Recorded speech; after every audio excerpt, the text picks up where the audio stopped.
La ville était cruelle la nuit. La pluie tombait en lourdes nappes, entraînant la saleté des rues vers les caniveaux. Les voitures passaient à toute vitesse, leurs roues éclaboussant d'eau glacée les trottoirs où des ombres se recroquevillaient, invisibles et indésirables.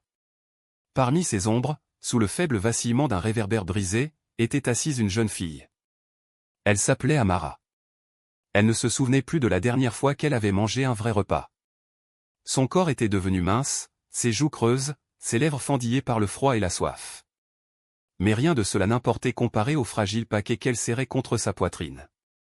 Enveloppé dans un morceau de tissu déchiré se trouvait son fils, Elias, son petit visage pâle, sa respiration faible, son innocence intacte malgré la misère qui l'entourait. Chaque soir, elle suppliait, sa voix enrouée. « S'il vous plaît, un peu de nourriture pour mon bébé.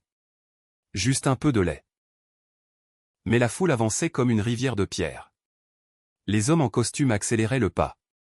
Les femmes serraient leurs enfants contre elles. Certains détournaient la tête avec pitié, la plupart regardaient ailleurs, gênés. Elle n'était pas une fille pour eux, pas même une mère, seulement une autre tache sur la surface polie de la ville. Les larmes d'Amara se mêlaient à la pluie. La faim lui déchirait l'estomac, mais le faible cri de son fils était le couteau qui brisait son âme. Elle le berçait doucement, murmurant. « Chut, Elias. Maman est là. Je ne t'abandonnerai pas. » Et puis des pneus crissèrent. Une voiture noire élégante, étrangère et immaculée, ralentit et s'arrêta au bord du trottoir. Sa présence n'avait pas sa place ici, parmi des vies brisées. La vitre teintée se baissa, révélant un homme.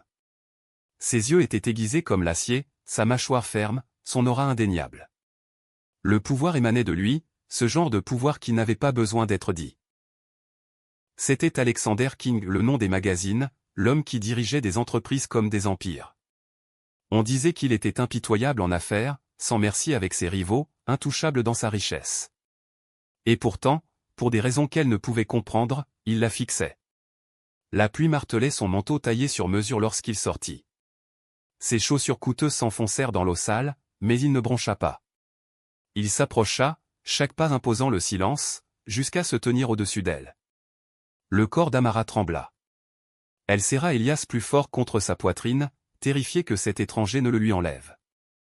Le regard d'Alexander se posa d'abord sur l'enfant, puis remonta lentement vers son visage. Son expression était illisible, sculptée dans la pierre.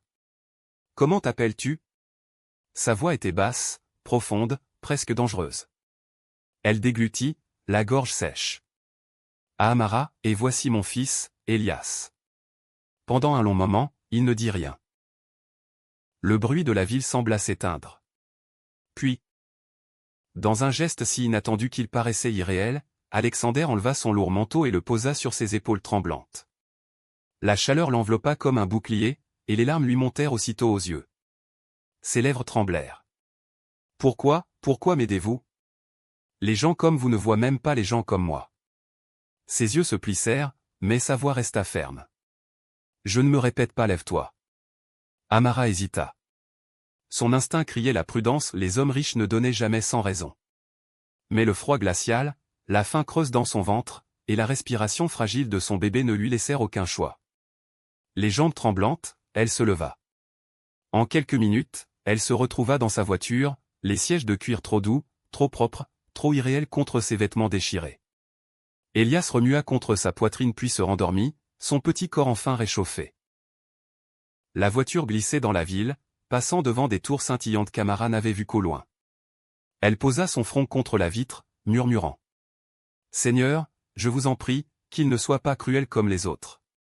Pitié, pas encore. » Alexander était assis à côté d'elle, silencieux, indéchiffrable.